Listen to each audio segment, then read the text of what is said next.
प्यार से कहना दान काजी। किसी भी सोच विचार के साथ चला तो गया नदी किनारे कि ठीक है अब कहा है तो ऐसा ही करना होगा। और वहीं काफ़ी देर हो गई और अब गुरु भी इंतज़ार कर रहा है कि ये इतनी देर से लौट के नहीं आया, इतनी देर क्यों लग रही है वो उसको वो सिक्के नदी में बहाने के लिए। तो फिर वो गुरु ही खुद उस नदी किनारे जाते हैं और क्या देखते हैं कि वो शिष्य एक एक करके सिक्के को फेंक रहा है, जिसकी वजह से वो बहुत ही देर लग रही है। वो एक बात फिर गुरु समझाते हैं कि ये समर्पण करना है तो इतनी देर क्यों लग रही है। समर्पण तो एक साथ ही किया जा सकता है, पूरी की बोरी को एक साथ ही नदी में बहाया जा सकता था, तो एक एक करके क्यों, इतनी देर लगा के क्यों। तो ये कहानी में तो ये मन की अवस्था ही है कि हम किस तरह एक अपने मन को इस तरह मान लेते हैं कि कोई अटैचमेंट हो गई, कोई और कारण से अगर ये लगा कि कुछ वस्तुएं इकट्ठी हो गई हैं, कोई उपाधियां मिल गई हैं, या कहीं अपने मोहल्ले में, अपने दायरे में बहुत नाम कमा लिया है, एक हमारा कुछ औहदा, कुछ रिस्पेक्ट बन गई है, एक तरह के हम सेलिब्रिटी बन गए हैं, कुछ दो चार लोग हमें जान गए हैं, तो ये एक इम्पॉर्टेंट होने का अहंकार या कोई और तरह का अहंकार ये मन में घर कर लेता है। तो ये सारी चीज़ें, इस परिस्थिति को भी जब इस परमात्मा ने हमको जो कुछ दिया वो परमात्मा का जो दान है, तो ये परमात्मा जहाँ पूरा है तो परमात्मा की दी हुई हर परिस्थिति भी पूर्ण है। फ़र्क सिर्फ हमारे नज़रिए का होता है कि उसको हम किस तरह देख रहे हैं, उस परिस्थिति में से हम निचोड़ क्या निकाल रहे हैं, उससे सिखलाई क्या निकाल रहे हैं। क्या हम सिर्फ हमारे अनुसार कुछ नहीं हुआ तो उसके वजह से इस परमात्मा को ही कोस रहे हैं, या ये भी मान रहे हैं कि ये ही हमारे लिए बेस्ट है और कैसे इसमें वरदान छुपा हुआ है। तो एक ये नज़रिया भक्तों ने हमेशा से जो जिया कि आध्यात्मिक पहलू अपना हर किसी ने जहाँ एक बहुत ही उस नज़रिए का बनाना है कि जीवन में ये शरीर मिला है, ये मटीरियलिस्टिक वस्तुएं मिली हैं, घर बार रिश्तेदारी बहुत कुछ मिला है, तो क्या इसी में पूरा समय रहकर इस परमात्मा के लिए समय नहीं निकालना, या फिर एक चुनाव अपना है कि इस परमात्मा के प्यार के रंग में ऐसे रंगे जाएं कि कोई दुनियावी रंग फिर छू नहीं सकता। ये पक्के का रंग, ये एक हर समय रहने वाला रंग, और इस रंग को जिसने भी अपने ऊपर लगाया वो हमेशा के लिए आनंदित हो गए। एक जीवन हर समय के लिए झूम झूम के जिया गया। और वो फिर बात कि भक्तों के जीवन में भी विपरीत परिस्थितियां आईं तो भी उन्होंने कभी इस परमात्मा से विश्वास नहीं तोड़ा। तो बात वही कि परमात्मा के प्यार में जो रंग जाते हैं वो खुद ब खुद बदल जाते हैं। एक सामाजिक रूप से चाहे रहन सहन वैसा ही रहेगा जैसे ये परमात्मा के प्यार से पहले का था, वो एक शक्ल आकार सब सेम रहेगा, सिर्फ और सिर्फ जो बदला जाएगा वो मन के भाव बदलते हैं।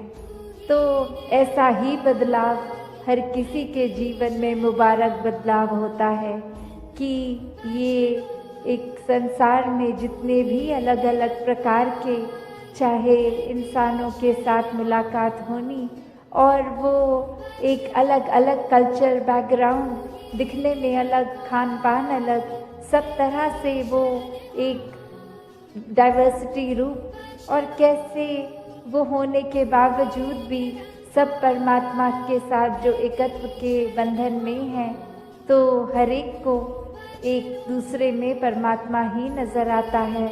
और कैसे फिर एक ये एकत्व ही दिल पे हर समय का, और उससे फिर कोई किसी में फ़र्क नहीं दिखता, कोई ऊंच नीच जाति पाति प्रांति कुछ भी फ़र्क नहीं, सब अपने हैं, सब ही पूजनीय हैं। तो कैसे ये परमात्मा का वास तो पूरी सृष्टि के कण कण में है, और वहीं जो हर किसी में भी, और यही परमात्मा को देखना ब्रह्म ज्ञान है कि इस परमात्मा को जब हर समय के लिए ये दिखाई देगा कि हर जगह ही मौजूद है, तो फिर एक जहाँ अपनी भी चेतनता जाग उठेगी, एक जो सच्ची दात है जो भक्तों ने युगों युगों से समझाई है कि दुनिया भी एक दौलत तो आज है कल नहीं, इसने बदल जाना है, एक माया का रूप बदल जाना है, घर परिवार सोसाइटी सब बदल जाएगा, पर सिर्फ और सिर्फ एक चीज़ जो अपनी जगह में कायम दायम शुरू से थी, अभी भी है, और ये संसार खत्म होने पे भी रह जाएगी, तो वो बस ये परमात्मा, ये निराकार है।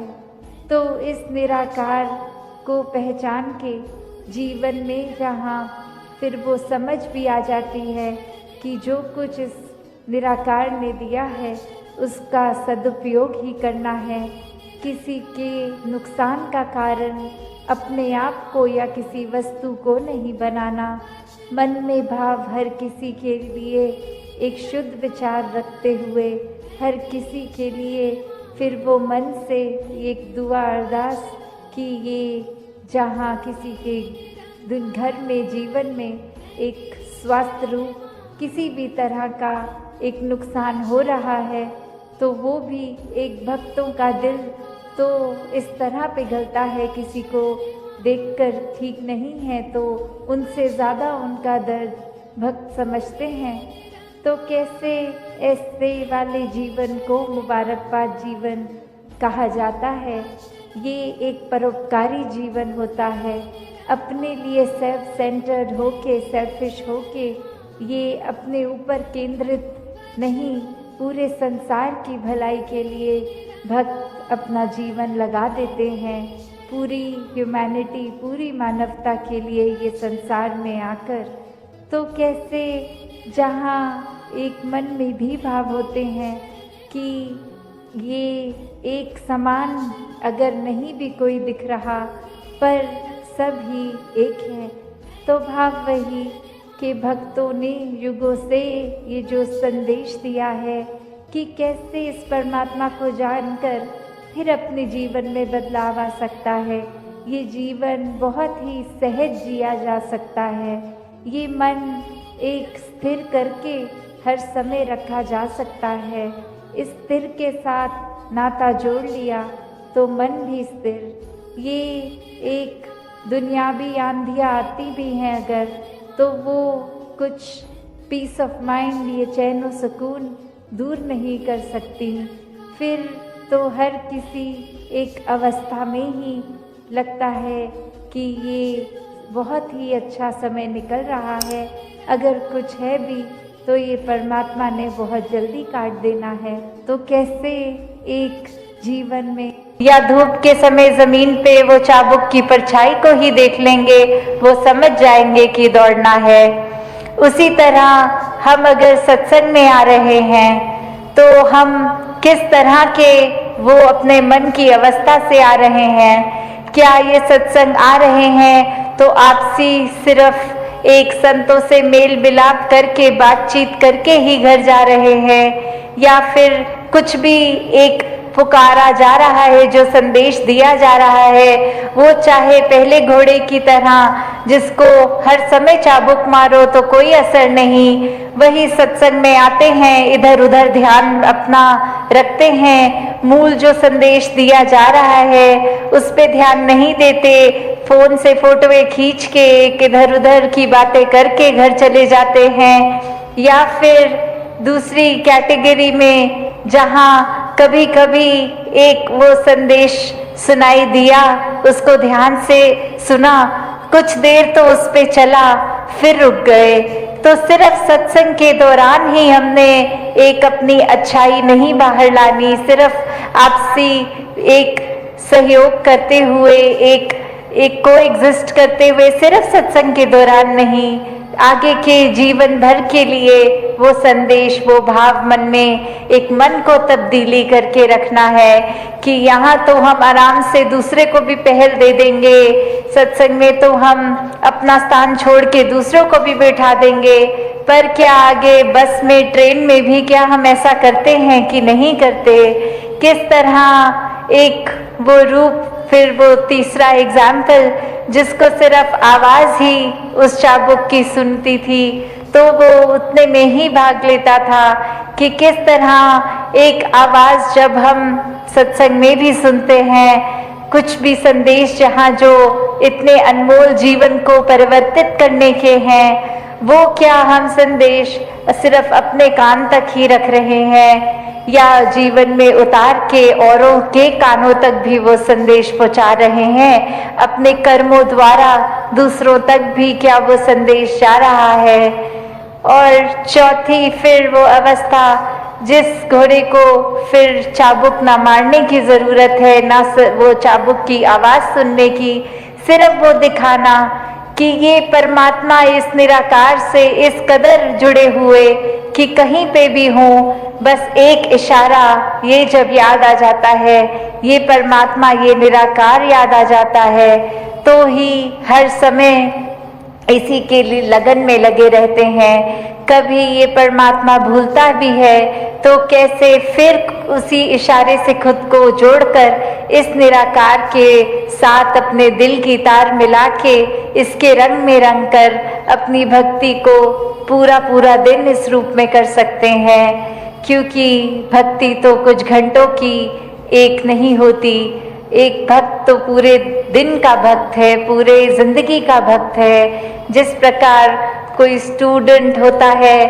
तो सिर्फ पहली कक्षा से 12वीं कक्षा तक, चाहे वो स्कूल का दिन हो या संडे की छुट्टी, कहलाता तो वो स्टूडेंट ही है।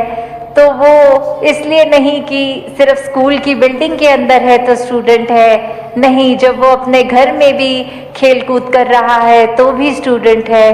तो हम किस श्रेणी के भक्त हैं? अक्सर हम कृष्ण जी की भाषा में भी ये हमने सुना है, आर्थ, अर्थार्थी, ज्ञानी, जिज्ञासु।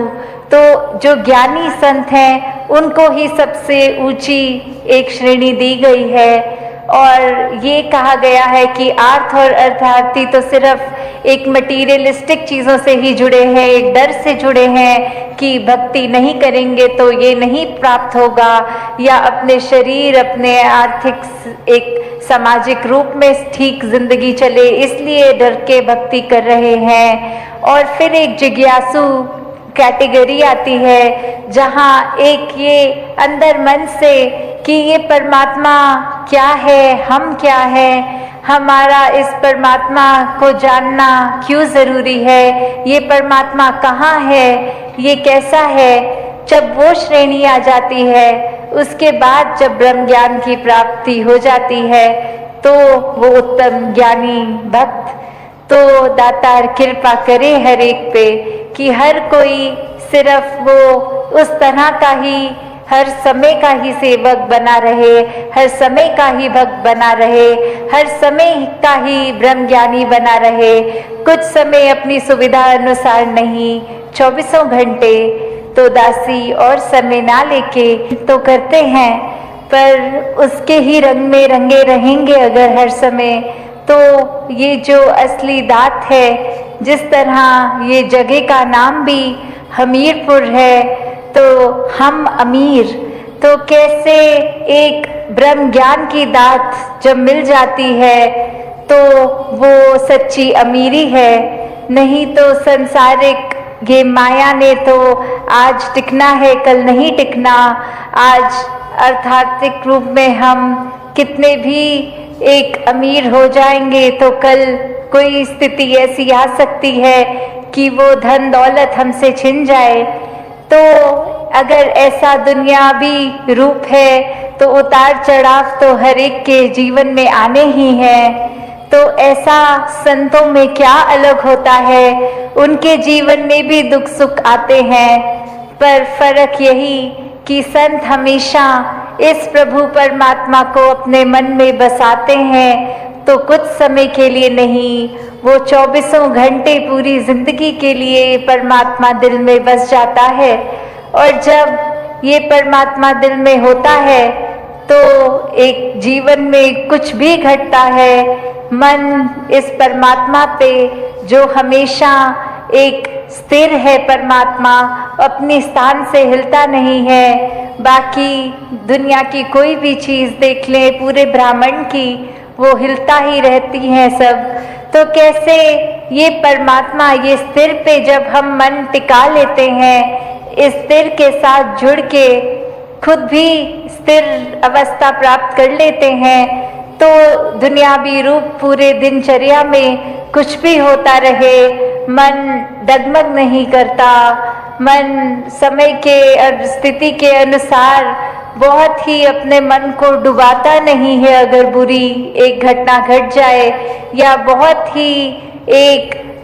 ही बावले रूप की तरह खुशी भी नहीं मनाता। क्यों? क्योंकि ये स्थिर के साथ जब जुड़ जाते हैं, मन बहुत ही सहज हो जाता है।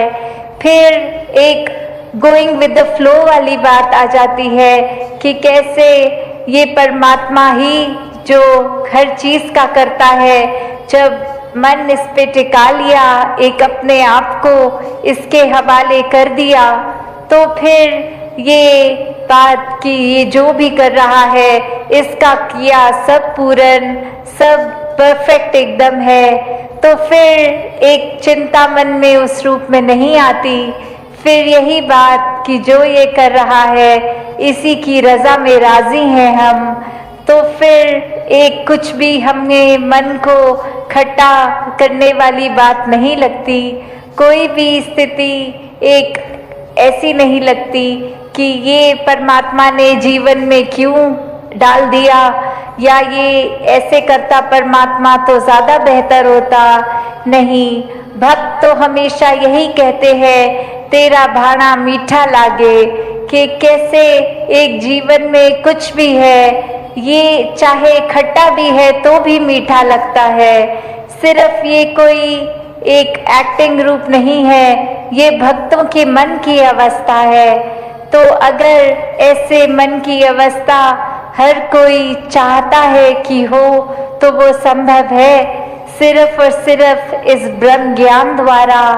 क्योंकि जब ये सच्चाई एक मनुष्य को पता लग जाती है कि हमारा असली जो रूप है वो एक शरीर नहीं है, ये मानव चोला नहीं है, ये आत्मा जो सदैव सिर चोले बदल रही है, इसको जब मोक्ष लेना है तो एक मनुष्य के शरीर से जीते जी ये परमात्मा की जानकारी, ये ब्रह्म का ज्ञान जब मिल जाता है तो ही वो मुक्ति, मोक्ष, साल्वेशन पॉसिबल होती है।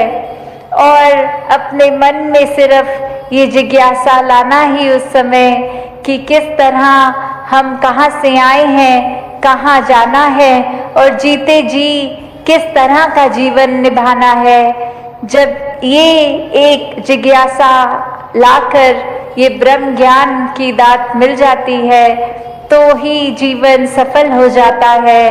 फिर हर पल एक मन हमारा सिर्फ प्यार ही करता है, किसी से नफरत नहीं करता। ये बात जान लेता है कि जो परमात्मा मेरे शरीर में है वही सामने वाले के भी है। तो फिर किसी से नफरत, निंदा, किसी की पीठ पीछे चुगली नहीं करता, एक बुरे भाव मन में किसी के लिए नहीं आते, हर एक के अच्छे गुण ही ये मन निकालता है। तो ऐसा जीवन जब भक्त जीते हैं तो वाकई ही वो संसार के लिए वरदान बन जाते हैं। और ऐसा ही जीवन हर एक के लिए जीना संभव है। तो क्यों ना, अगर हम मनुष्य हैं तो अपने मानवीय गुणों से ही मनुष्य कहलाए, ना कि सिर्फ मनुष्य के आकार का शरीर है इसलिए मनुष्य हों।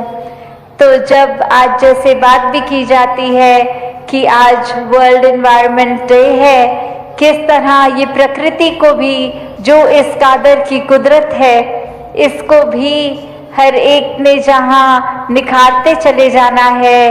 एक हम दिनचर्या में अगर सोचे कि कितना कचरा फैलाते हैं, किस तरह वो वेस्टेज भी ना हो, वो पोल्यूशन भी ना हो, वो एक किस तरह से हम मैनेज अच्छी तरह कर पाए, ताकि जब इस संसार में आए थे तो जितनी खूबसूरत धरती थी, जब इस संसार को छोड़ के जाए तो भी उससे ज़्यादा ही सुंदर इस कुदरत को कर सकें।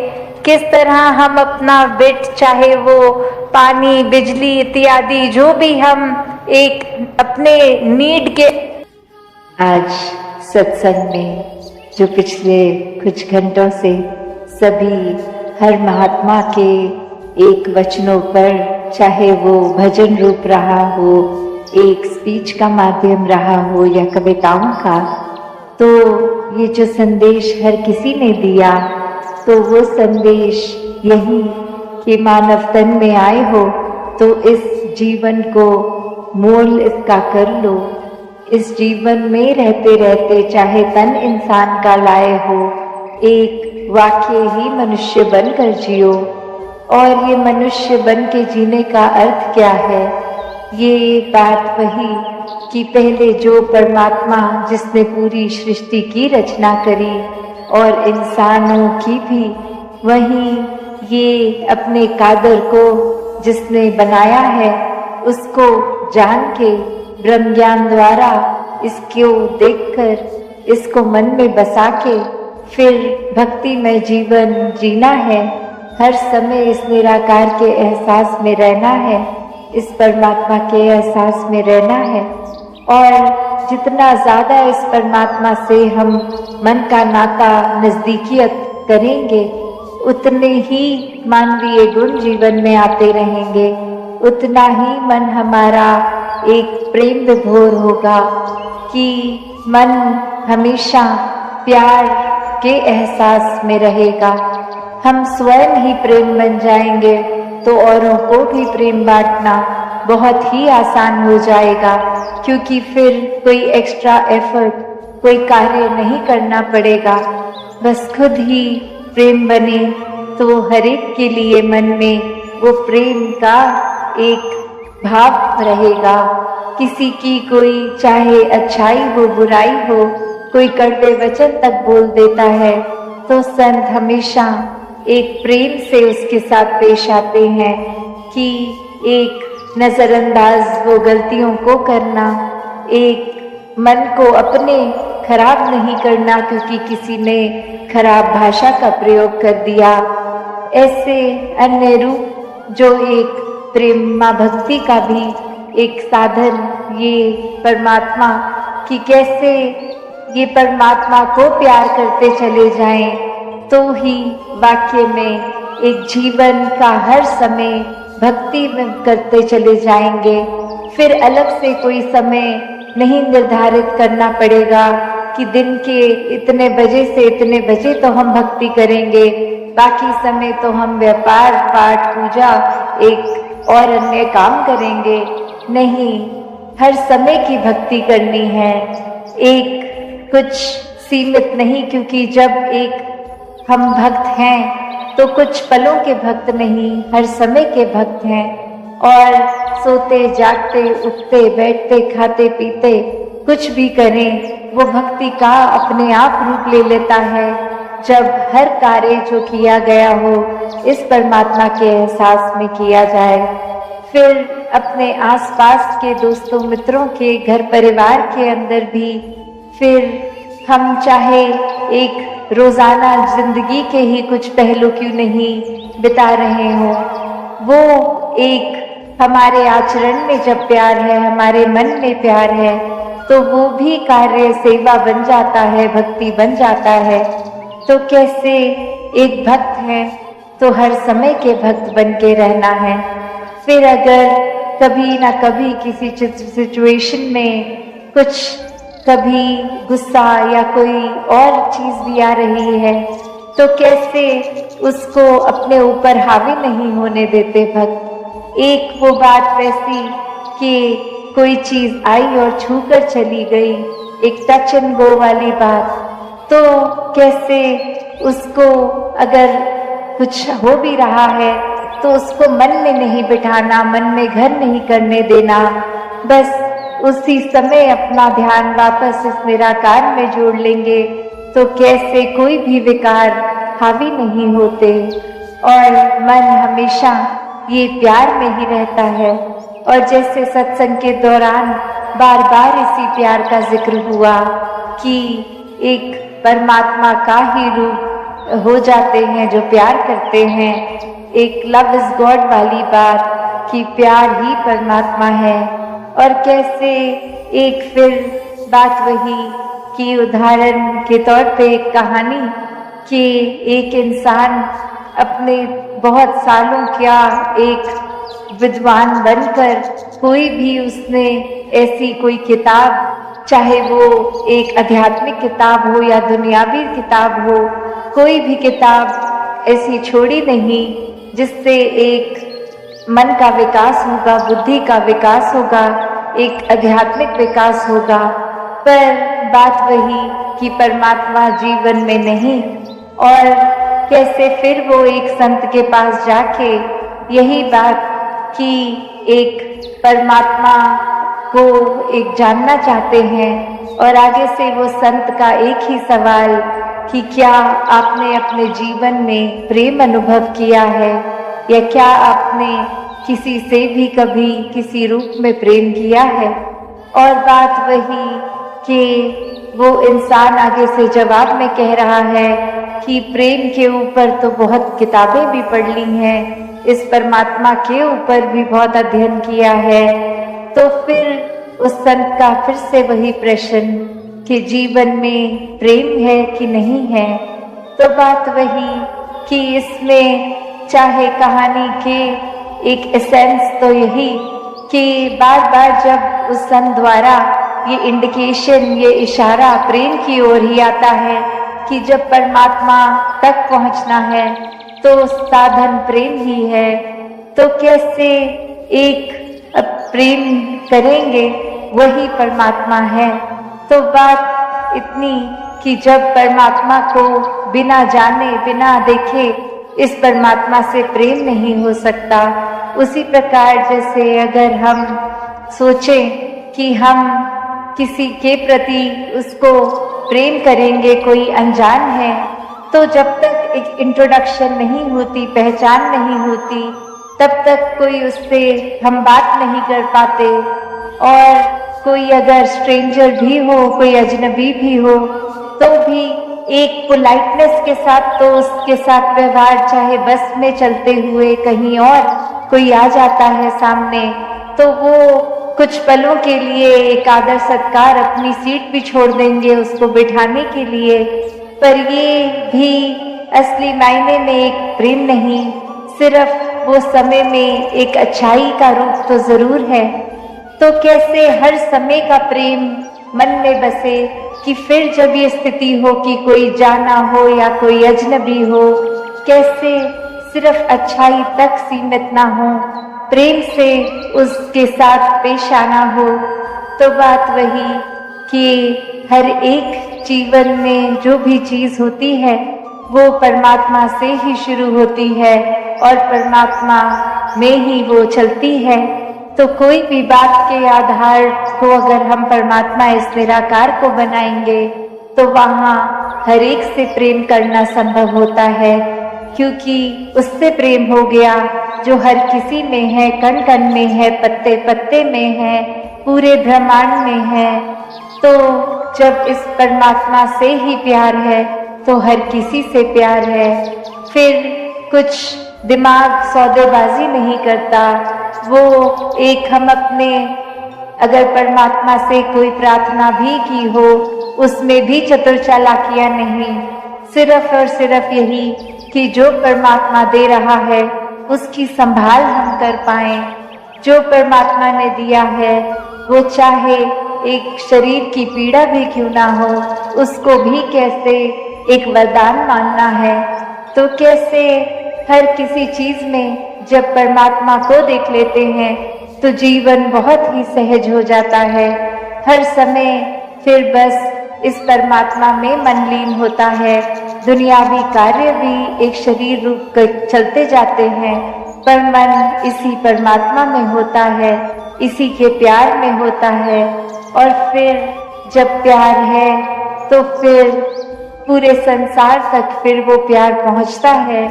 फिर एक दायरा हमारा कुछ चंद लोगों का नहीं रह जाता कि अड़ोसी पड़ोसी घर बार मित्र कोई सोसाइटी सर्कल नहीं। फिर तो एक इंसान की शक्ल तो चाहे दिखती है पर उसमें परमात्मा ही दिखता है। मन हर एक के लिए उनकी पीड़ा में एक सहयोगी बन जाता है, उनको शांति देने की कोशिश रहती है कि जीवन में एक किसी के पीड़ा है तो किस तरह हम ऐसा क्या योगदान दें कि अगले के जीवन में एक अमन सुकून का उसको एहसास हो। कैसे भक्त हमेशा से ये जहाँ रोजाना जीवन की चीजों में हर एक के लिए अपना पॉजिटिव कंट्रीब्यूशन देते हैं, मानवीय गुणों से खुद जो क्योंकि युक्त होते हैं आगे भी वैसे बांटते हैं। पर संतों का एक लेवल और एक दर्जा जो और ऊपर इसलिए क्योंकि किसी को भी देखते हैं तो पहले मन में यही एहसास होता है कि अगर कोई इस परमात्मा को अभी तक नहीं जाना तो ये मन कितना उनका पीड़ित होगा, ये आत्मा कितनी पीड़ित होगी। एक बार ये आत्मा को चैन मिल जाए, इस निराकार के ये दर्शन कर लें तो फिर जीवन कैसा भी हो, कोई भी स्थिति हो, एक आनंद की अवस्था में ही जीवन कटेगा। तो ऐसा युगों युगों ने संतों ने किया, युगों युगों से, कि ये इंसान को एक अपने जो वजह से जीवन में एक आए हैं, जिंदगी जी रहे हैं, कि असली मकसद इस परमात्मा की प्राप्ति संतों ने हमेशा इसी परमात्मा से जोड़ा है। और इसी तरह कहा कि ये कार्य संसारी, चाहे आप कुछ भी कर रहे हैं, एक जिस तरह एक छोटे बच्चे को स्कूल के बाद, एक स्कूल के समय से ही थोड़ा प्रोत्साहन भी दिया जाता है कि अच्छे से पढ़ाई करो, आगे जाके कुछ बनना है, फिर आगे पारिवारिक जिम्मेवारियां इत्यादि। तो बात वही कि ये बात नहीं है कि हमें घर परिवार वालों के साथ प्यार का नाता नहीं रखना, हर एक को प्रोत्साहन नहीं देना, हर एक को देते चले जाना है। पर फिर वही बात आती है कि इस संसार की हर चीज परमात्मा के अलावा माया है, तो अपने आप को इतना भी अंदर नहीं माया के डाल लें कि फिर परमात्मा के लिए ही समय नहीं बचे। मन में हर समय कोई ना कोई कार्य, चाहे पालन पोषण या कामकाज कुछ भी हो, तो बात वही कि प्यार हर समय करना है, हर एक से करना है। और प्यार क्या फिर वो दायरा कि कब वो एक जो फाइन लाइन होती है कि इतना प्यार को मोह ना बना लें कि फिर वो एक बंधन रूप बन जाए। तो प्यार जीवन में प्यार बन के ही रहे, परमात्मा के प्रति भी, इंसानों के प्रति भी, रिश्तेदार, अड़ोसी पड़ोसी, एक परिवार जन, हर एक के दातार हर एक पे कृपा करे। सात संगत जी, धन निरंकार जी। सात संगत जी, प्यार से कहना धन निरंकार जी। सात संगत जी, दुआएं रद्द नहीं होती, बस बेहतरीन वक्त पे कबूल होती है। सात संगत जी, यकीन कीजिए, ईश्वर के फैसले हमारी ख्वाहिशों से बेहतर होते हैं। सात संगत जी, पूरा सतगुरु भी जग अंदर सबनों गले लगांदा है, कहे अवतार जेहो होवे सचनु चरनी लगांदाए। साथ संगत जी, लाखों गलतियां करते हुए भी चाहे भक्त एक बार हृदय से पुकार करता है कि पातशाह बख्श लो, यह सतगुरु केवल उसे बख्श ही नहीं देता, अंग संग होकर सहायता भी करता है। साथ संगत जी, अगर समाज की उन्नति चाहते हो तो बच्चों को अंधविश्वास, पाखंडवाद और जातिवाद से दूर रहो, क्योंकि ये बच्चों के भविष्य को गुलामी की जंजीरों से बांधने का काम करती है। साथ संगत जी, दिन तो सब ही मनाए जाते हैं, दिन तो सब ही मनाए जाते हैं, असलियत पर भुलाए जाते हैं। रूह को रब दिखाया याद नहीं, घरों को सजाए जाते हैं। हम ये है वो है लोग कहते हैं, पर वो मंजिल तो नहीं पाते हैं। ज्ञान से मन को करना था रोशन, दिए ही सब जलाए जाते हैं। उनकी कुर्बानियों को याद करें, पर असूलों पे चल न पाते हैं। जिनकी करते हैं निंदा रोते हैं, वो जुल्म खुद भला क्यों ढोते हैं। प्रभु जब आए ज्ञान देने संतों, कांटे पग में बिछाए जाते हैं। पहले हरि ज्ञान को हासिल कर ले, आओ फिर हम खुशियाँ मनाते हैं। साथ संगत जी, संतों पर कई जुल्म ढाए मजहब के सैयदों ने, संतों पर कई जुल्म ढाए मजहब के सैयदों ने। किसी को सूली चढ़ाया, किसी को गम तवे पर बिठाया, जुल्म अत्याचारों ने। तू जब जब भी जो चाहे सो हो जाता है, तेरे आगे कभी किसी का जोर कहाँ चल पाता है। कहे हृदय विधान में तेरे आनंद ही आनंद है, हमें पसंद वो वही विधाता जो तुझे भी पसंद है। साथ संगत जी, प्रेम न खेती उपजे प्रेम न हाट बिकाए, राजा प्रजा जिस रूचे सिर दे सो ले जाए। अर्थात प्रेम न तो खेत में उपजता है और न ही बाजार में बिकता है। राजा या प्रजा जो भी प्रेम प्राप्त करना चाहता है, उसे अपने सर्वस्व त्याग करने को तत्पर रहना चाहिए। साथ संगत जी, जब मन लगा लोभ सा गया विष में बोए, कहीं कबीर विचारी के कई प्रकार धन धोए। अर्थात जब हमारा मन लोभ लालच में डूबा रहता है, तो हम विषय बसाना इच्छा में डूब जाते हैं। कबीर का स्पष्ट मत है कि तब हमें धन प्राप्त नहीं हो सकता। साथ संगत जी, तिमिर गया रवि देखते, कुमति गई गुरु, ज्ञान सुमति गई अति लोभते, भक्ति गई अभिमान। अर्थात सूर्य दिखाई देने पर अंधकार का नाश हो जाता है। कुविचार का अंत गुरु के ज्ञान से संभव है। सुबुद्धि का लोभ के कारण होता है, और भक्ति का नाश अभिमान के कारण होता है। साथ संगत जी, भूतकाल को याद मत करो, भविष्य के बारे में मत सोचो, वर्तमान में जियो, यही खुश रहने का एकमात्र उपाय है।